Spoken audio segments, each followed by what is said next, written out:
Hello student, स्वागत है आपका गुरुकुल ज्ञान के मैथ क्लास में। आज का यह वीडियो काफी इंपॉर्टेंट होने वाला है क्योंकि आज के इस वीडियो में हम जो प्रश्न लेंगे वह पिछले वीडियो में लिए गए प्रश्नों से अलग पैटर्न पे आधारित प्रश्न होंगे और यह एग्जाम की दृष्टि से काफी महत्वपूर्ण है। अतः वीडियो को अंत तक देखिए ताकि आप इस तरह के प्रश्नों का अभ्यास कर खुद को एग्जाम के लिए तैयार कर सकें। तो चलिए समय नष्ट न करते हुए लेते हैं पहले प्रश्न को।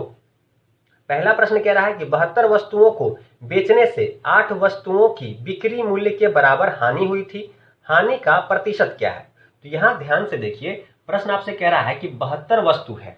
72 वस्तु को बेचने से क्या होता है? लॉस होता है। लॉस होता है कितने के बराबर? 8 वस्तुओं के विक्रय मूल्य के बराबर, 8 वस्तुओं के एसपी के बराबर लॉस होता है। अगर इसे हम हल करें तो 8 एकम 8, 8 नमा 72, यानी कि कोई वस्तु 9 में खरीदा गया और उसे 1 रुपए का क्या हुआ? हानि हुआ। 1 रुपए का हानि हुआ।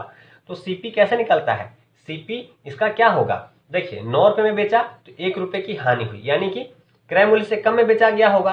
तो लॉस प्लस क्रय मूल्य एसपी हमारा क्या हो जाएगा? सीपी के बराबर, यानी कि 9 और 1 10, यानी कि सीपी हमारा कितना हो जाएगा? 10 हो जाएगा। प्रश्न हमसे पूछ क्या रहा था? प्रश्न पूछ रहा था तो हानि प्रतिशत क्या है? हमसे क्या पूछ रहा है? लॉस प्रतिशत क्या है? तो लॉस हमेशा किस पे निकलता है? क्रय मूल्य पे निकलता है। लॉस कितने का है? 1 का है। क्रय मूल्य कितना है? 10 है। प्रतिशत निकालना है, क्या करेंगे? 100 से गुना कर देंगे। 100 से क्या करेंगे? गुना कर देंगे। चलिए इसे हल कर लेते हैं। इसे हल करेंगे, 0 से 0 कट गया तो हम देख रहे हैं कि 10% आ रहा है और यह 10% क्या है? 10% हानि है जो उसे हुआ है। तो हानि प्रतिशत क्या है इस प्रश्न का? 10, और यही क्या होगा? हमारे इस प्रश्न का सही उत्तर हो जाएगा। तो काफी इंपॉर्टेंट प्रश्न था और सरल तरीके से, आसान कॉन्सेप्ट से कैसे इस प्रश्न को हल कर सकते हैं यह हमने आपको समझाने का प्रयास किया। उम्मीद है आपको यह समझ में आया भी होगा। तो चलिए लेते हैं अगले महत्वपूर्ण प्रश्न को और उसे देखते हैं कैसे हम आसानी से हल कर सकते हैं। अगला प्रश्न लेते हैं। प्रश्न कह रहा है कि कोई ट्रक किसी निश्चित चाल से 480 किलोमीटर की दूरी तय करता है। यदि चाल में 8 किलोमीटर प्रति घंटा की कमी होती है तो ट्रक को उसी दूरी को तय करने में 2 घंटा अधिक समय लगता है।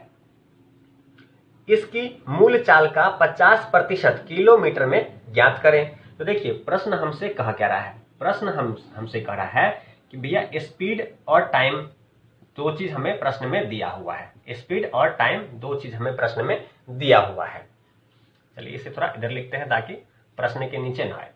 क्या दिया हुआ है? स्पीड और हमें टाइम दिया हुआ है। प्रश्न कह रहा है कि 480 किलोमीटर की दूरी तय करता है। यदि चाल में 8 किलोमीटर की कमी होती है तो ट्रक को उसी दूरी को तय करने में 2 घंटा अधिक समय लगता है। यानी कि 8 किलोमीटर प्रति घंटे की स्पीड में कमी की जाती है तो क्या होता है? 2 घंटा अधिक समय लगता है। क्या होता है? 2 घंटा अधिक समय लगता है। देखिए, इस तरह के प्रश्नों में हमें ध्यान यह रखना है कि हमें टोटल डिस्टेंस कितना दिया गया है। हमें टोटल डिस्टेंस दिया गया है 480 किलोमीटर। 480 किलोमीटर, ठीक है। प्रश्न में अगर हम देखें 8 किलोमीटर और हम कमी कर दे, कमी करने का मतलब होगा इसे अगर हम 16, 8 में फिर 8 जोड़ना पड़ेगा। अगर कमी की बात है तो 16, तो क्या होगा? समय फिर 4 घंटे हो जाएगा। इसी प्रकार से आप देखें तो हमें यह देखना है कि इसकी दूरी 480 आ रही है या नहीं आ रही है। 8 को 4 से गुना करेंगे तो 8 चौक 32, यार 480 नहीं आ रहा है। तो हमें और इसमें कमी करनी है।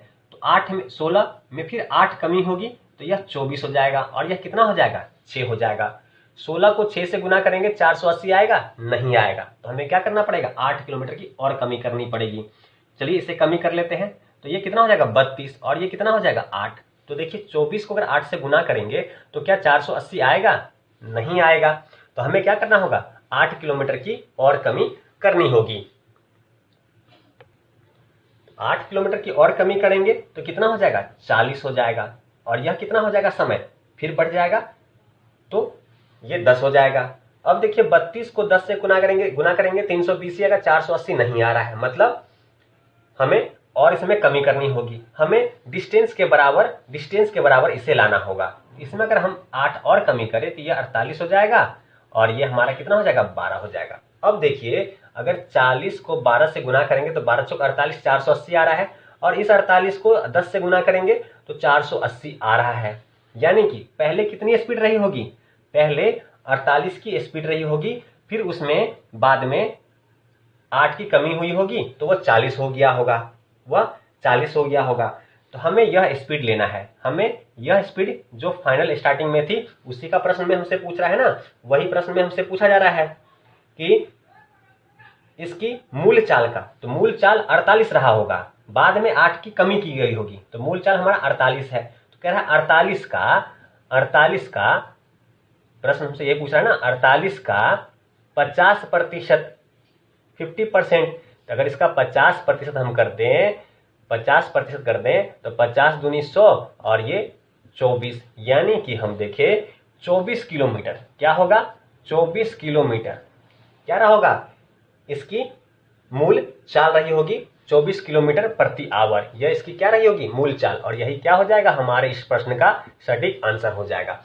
तो इस तरह के प्रश्नों को इस आसान कॉन्सेप्ट से आप कम से कम समय में हल कर सकते हैं। इस कॉन्सेप्ट को ध्यान से देखिए और इसे सीख लीजिए, क्योंकि इसी प्रकार के प्रश्न एग्जाम में पूछे जा रहे हैं, बार बार रिपीट हो रहे हैं। इस तरह के प्रश्नों का आपको अभ्यास अवश्य करना चाहिए। इस तरह के प्रश्नों को इस कॉन्सेप्ट से बनाएंगे, इसे आप फॉर्मूले से भी बना सकते थे, पर बिना फॉर्मूले का कॉन्सेप्ट से बनाएंगे। बस इसमें समझना, ये तो हमने इतना समझाने के लिए किया है। अगर आप इसे समझ जाते हैं तो डायरेक्ट आप इस प्रश्न को हल कर सकते हैं आसानी से। आप 480 फाइंड करके आप इसे हल कर सकते थे।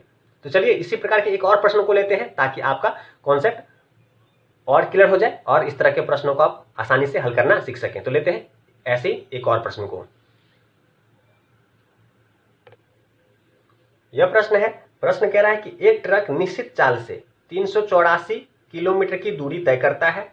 यदि उसकी चाल 16 किलोमीटर प्रति घंटा कम हो जाती है तो वही दूरी तय करने में वह 2 घंटे अधिक समय लेता है।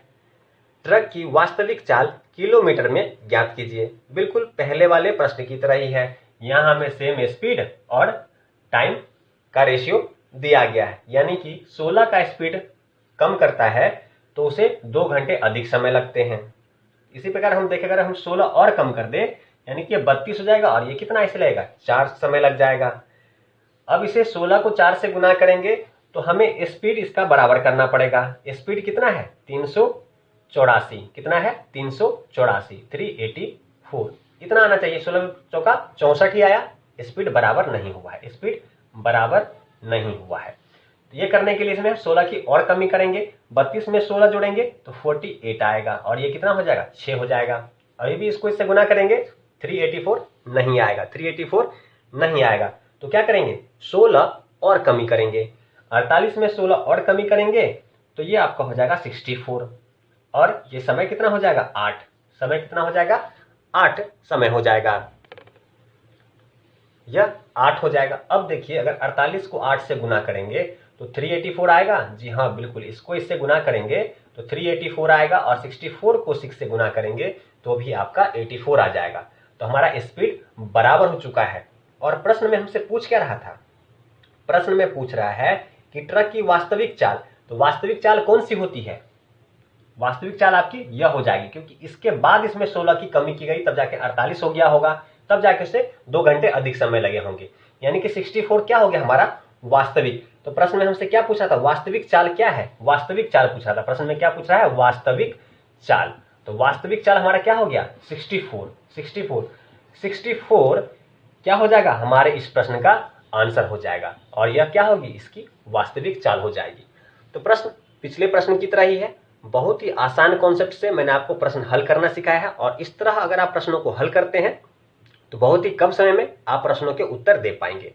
तो उम्मीद है कि आपको यह तरीका पसंद आया होगा। अगर आपको यह वीडियो थोड़ी भी हेल्पफुल लगती है तो चैनल को सब्सक्राइब अवश्य कीजिएगा और साथ में मेरे बेल नोटिफिकेशन को ऑन कीजिएगा, ताकि जब भी मैं प्रत्येक रात 9:21 पे वीडियो अपलोड करूं उसका नोटिफिकेशन आपको मिल सके। तो उम्मीद है यह वीडियो आपको काफ़ी सहायक सिद्ध होगा आपके लिए और एग्जाम की तैयारी में काफ़ी महत्वपूर्ण भूमिका निभाएगा। तो ऐसी वीडियो पाने के लिए चैनल को सब्सक्राइब अवश्य करें, उससे हमारा हौसला बढ़ता है, ताकि हम और मेहनत से आपके लिए महत्वपूर्ण प्रश्नों को लाते रहें और आसान कॉन्सेप्ट से उन प्रश्नों को कैसे हल कर सकते हैं इस विधि को आपको सिखा सकें। तो चलिए ऐसे महत्वपूर्ण प्रश्नों के साथ मिलते हैं अगले वीडियो में। तब तक वीडियो देखने के लिए आपका धन्यवाद।